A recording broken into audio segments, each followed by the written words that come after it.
Hello dear students, myself Gaurav from IIT Kanpur. Ranker JEE के advance channel पे, ranker JEE advance जो नाम है उस पर आप सभी का स्वागत है ना। आज के इस लेक्चर वीडियो में हम लोग HVZ बहुत ही प्यारी सी रिएक्शन, बहुत ही यूनिक सी रिएक्शन के बारे में हम लोग जानेंगे। तो इस HVZ रिएक्शन में बेसिकली क्या होता है कि एसिड से जिसको हम लोग एक और नाम से जानते हैं, एसिड से क्या होता है कि ये बनता है, ठीक है। एसिड से हैलो एसिड्स का फॉर्मेशन होता है, इसको हम लोग हैलोजिनेशन ऑफ एसिड भी बोलते हैं, ठीक है। तो बेसिकली इसमें हम लोग देख सकते हैं कि अगर ये हैलोजिनेशन है और पर्टिकुलरली ये यूनिट का रोल है यहाँ पे, है ना। ये यूनिट बहुत इंपॉर्टेंट यूनिट है इस HVZ रिएक्शन में, क्योंकि इसी पे ही अल्फा पोजीशन पे ही हैलोजिनेशन हो रहा है, ठीक है।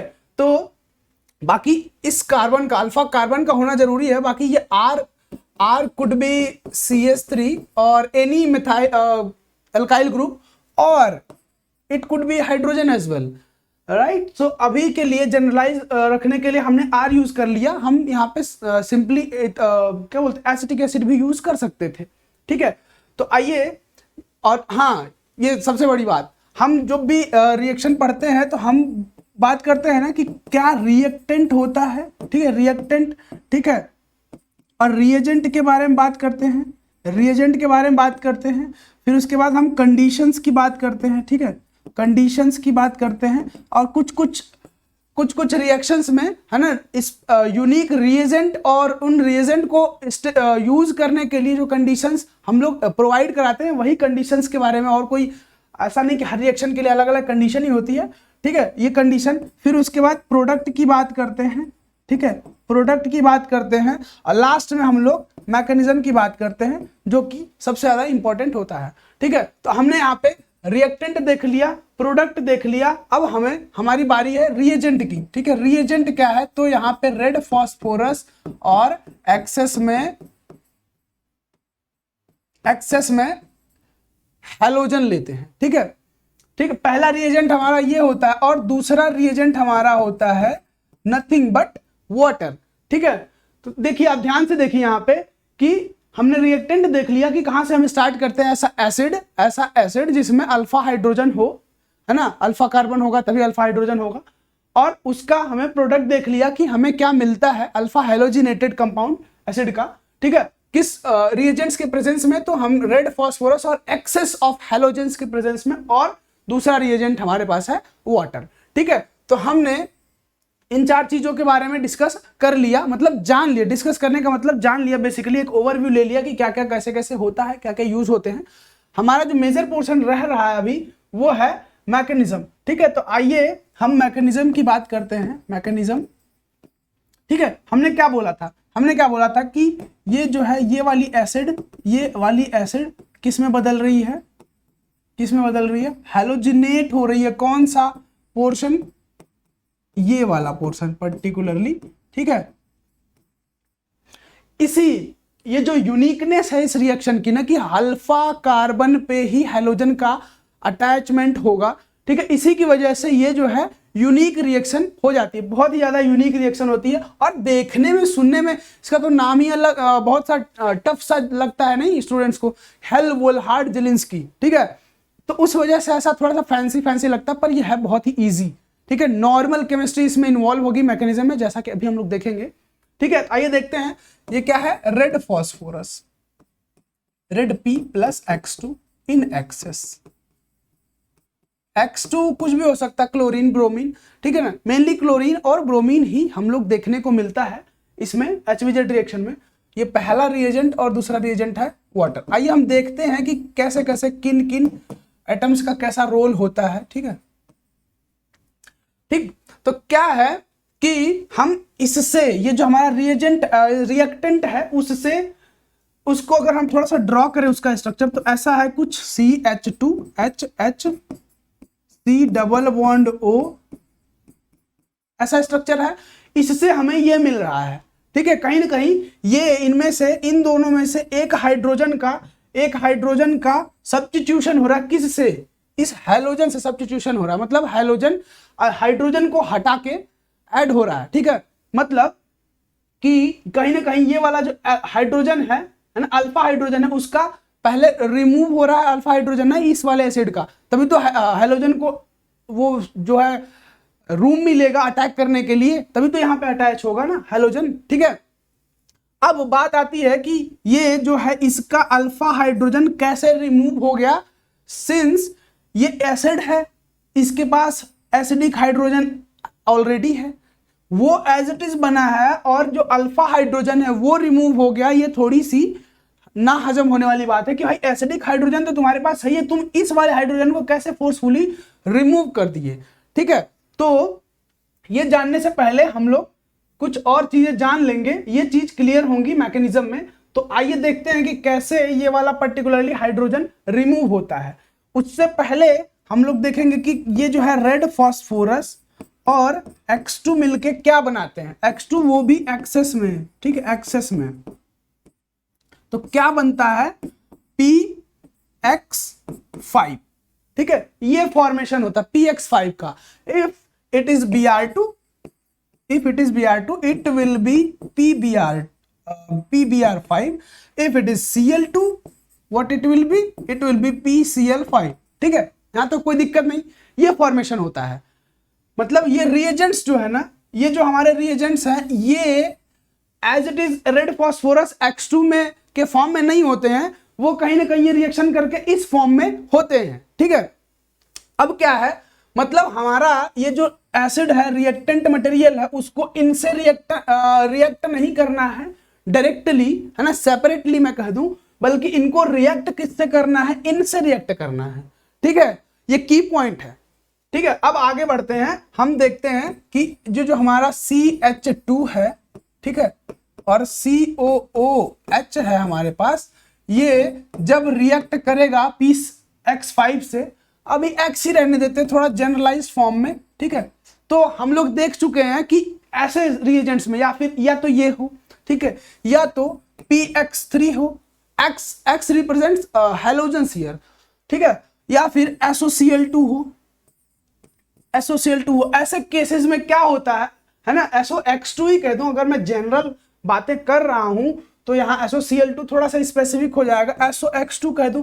इनके केस में क्या होता था, इनके केस में हमारे जो एसिड का OH ग्रुप होता था ना, वो थायोनिल हैलाइड में कन्वर्ट हो जाता, एसिड हैलाइड में कन्वर्ट हो जाता, नॉट थायोनिल हैलाइड तो ये है, एसिड हैलाइड में कन्वर्ट हो जाता, मतलब ये RCH2COOX में कन्वर्ट हो जाएगा हमारा।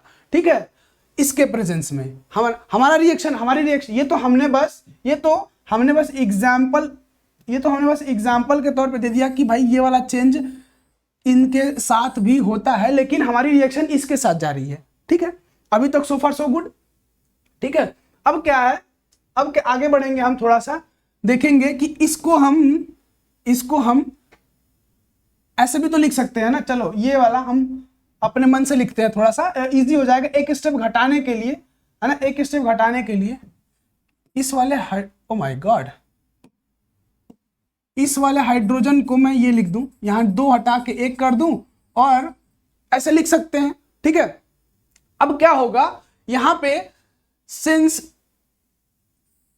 ये बहुत ही जेन्युइन सी बात है, है ना, ये चीज ऐसे कीटो टू इनॉल टॉटोमराइजेशन, ठीक है, कीटो टू इनॉल टॉटोमराइजेशन का फॉर्मेशन होगा, मतलब टॉटोमर का फॉर्मेशन, यहां पे हम लिख सकते हैं कि टॉटोमराइजेशन का फॉर्मेशन है। तो क्या हमें मिलके आ जाएगा, CH डबल बॉन्ड C, यहाँ पे O- आएगा, और ये माइनस जो है, सिंस हमारे पास एसिडिक क्या बोलते हैं, इनका रिएक्शन जब होगा, इनका रिएक्शन पीछे देखते हैं। ठीक है, इनका रिएक्शन जब होगा तो यहां से HX का भी फॉर्मेशन होता है। ठीक है, HX का भी फॉर्मेशन होता है, तो क्या होगा यहां से कि ये यहां से इस फॉर्म में ना रह के OH माइनस के फॉर्म में, OH के फॉर्म में आ जाएगा, OH के फॉर्म में। ठीक है, और यहां X एज इट इज हो जाएगा। ठीक है, हमें कुछ मिलके ये इस तरह का कंपाउंड मिलके आएगा। ठीक, अब क्या होगा, अब आप देख सकते हैं कि यहां पे इस OH के पास ऐसा लोन पेयर है। ठीक है, और इस OH को हम ऐसे रिप्रेजेंट कर सकते हैं कि क्या हम ऐसा कह सकते हैं, यहां डेल्टा नेगेटिव है, यहां डेल्टा पॉजिटिव है। ठीक है। और यहाँ लोन पेयर है, जो कि लोन पेयर यहाँ कॉन्जुगेशन में आएगा और कहीं ना कहीं यहाँ भी डेल्टा नेगेटिव का फॉर्मेशन करेगा, मतलब इंड्यूस करेगा, यहाँ पे नेगेटिव चार्ज इंड्यूस करेगा, ठीक है। अच्छा, अब क्या है, अब अगला वाला पोर्शन हमारे पास ये रहता है कि हमारा जो X2 मॉलिक्यूल है, ठीक है, वो यहाँ नेगेटिव चार्ज पॉजिटिव चार्ज, इसके ऊपर भी चार्ज पोलराइजेशन, मतलब चार्ज इंड्यूस होगा इन चार्जेस की वजह से, पोलराइजेशन जिसको बोलते हैं। तो एक पॉजिटिव होगा एक नेगेटिव होगा, है ना, कोई एक पॉजिटिव होगा कोई एक नेगेटिव होगा। सिंस यहाँ पे नेगेटिव चार्ज है यहाँ पे पॉजिटिव चार्ज है, तो जब ये लोन पेयर इधर की तरफ आएगा तो ये पाई बॉन्ड यहाँ अटैक करेगा और यहाँ से X, पुराने वाले X को बाहर निकल के जाना पड़ेगा, ठीक है। तो अगला वाला जो है हमें प्रोडक्ट मिल के आएगा, अगले वाले इस स्टेप का जो प्रोडक्ट मिल के आएगा वो क्या होगा, RCH, ठीक है, यहाँ X, ठीक, यहाँ C double bond O positive, यहाँ पे H भी है तो पॉजिटिव, और X, ऑलराइट, इट्स X, ठीक है। यहां तक कोई दिक्कत, यहाँ X है, ठीक है, यहां तक कोई दिक्कत नहीं किसी को। और ये जो है ऐसे लूज करेगा अपना सिस्टम, H+ लूज करेगा और यहां से हमें क्या निकल के आ जाएगा, RCH X और C डबल बॉन्ड O यहाँ X, ठीक है, कोई दिक्कत नहीं यहां तक। अगर यहां तक कोई दिक्कत नहीं है, ठीक है, तो अब हम क्या करेंगे, हमने देखा था यहाँ पे कि हमारे रिएजेंट दो थे, ये अभी तक हमने इनसे काम लिया है, ठीक है, रेड फास्फोरस X2 से काम लिया। अब हमारे पास हमारा समय आ गया है इससे काम लेने का, ठीक है। तो आगे बढ़ेंगे, इस वाले में हमारा जो अगला रिएजेंट है उसका इन्वॉल्वमेंट होगा H2O, यहाँ O का 2 लोन पेयर और यहाँ इसका अटैक, यहाँ माइनस चार्ज आएगा और माइनस चार्ज फिर से बाउंस बैक करेगा और X को बाहर निकाल देगा, ठीक है। तो हमें अगला वाला स्टेप क्या मिलके आ जाएगा, CH, ये तो एज इट इज है, इसको तो कोई लेना देना है ही नहीं, यहाँ से O डबल बॉन्ड, ठीक है, और यहाँ OH2, सिंस यहाँ 2 हाइड्रोजन है तो प्लस है, ये सब बताने की जरूरत नहीं, यहाँ से H+ निकलेगा, ठीक है। This is not the correct way, actually this is not the correct way, correct way is this one, ठीक है, ये करेक्ट वे है एरो शो करने का। वो चीजें आगे आपको पता चलेंगी, अभी तो सिर्फ हाइड्रोजन निकालने से मतलब है, H+ निकालने से मतलब है, ठीक है। तो यहां से हमें ये लूज कर देगा और फिर हमें क्या मिल के आएगा, फिर हमें ये चीज मिल के आ जाएगी, ये चीज मिल के आ जाएगी जो सोच के हमने स्टार्ट किया था कि हमें यही बनाना है, क्या बनाना है, अल्फा हाइलो एसिड, ठीक है। हम यहां से चले थे और यहां आ गए, in the presence of red phosphorus and X2 and water, ठीक है। तो ये इसलिए यूनिक रिएक्शन है। आपने देखा कि हमने कुछ ऐसा फैंसी सा कुछ इसमें रिएक्शन नहीं कराया, कोई अलग सा स्टेप नहीं आया, एक जगह अटैक हो रहा है न्यूक्लियोफाइल का, दूसरे जगह पॉजिटिव चार्ज का जनरेशन हो रहा है, मतलब जनरल ऑर्गेनिक केमिस्ट्री है, एज सच कुछ इसमें फैंसी केमिस्ट्री नहीं थी, ठीक है। ये नाम से बस डरावना है थोड़ा सा, लेकिन है बहुत इजी, ठीक है। और ये इंपॉर्टेंट या फिर यूनिक इसलिए हो जाता है क्योंकि ये एसिड में अल्फा हाइड्रोजन पे हेलोजिनेशन कराता है, ठीक है। एसिड पे मतलब OH ग्रुप हटा के वहां पे हेलोजन जोड़ना है ना, एसिड क्लोराइड बनाना, वो तो बहुत सारे रिएजेंट से हो जाता है, लेकिन ये मतलब एसिड एज इट इज बना रहे एसिड ग्रुप और हम उस पे अल्फा पोजीशन पे अगर हम हेलोजन ऐड कर दें तो ये बहुत ही ज़्यादा उसको यूनिक बना देती है, ठीक है। तो ये सिंपल सी चीज़, बाकी प्रैक्टिस करते रहिए अलग अलग नेम रिएक्शंस वगैरह, चाहे जो कुछ भी एग्जाम्पल वगैरह। बाकी हम मिलते हैं अगले वाले वीडियो में, तब तक के लिए थैंक यू, बाय बाय।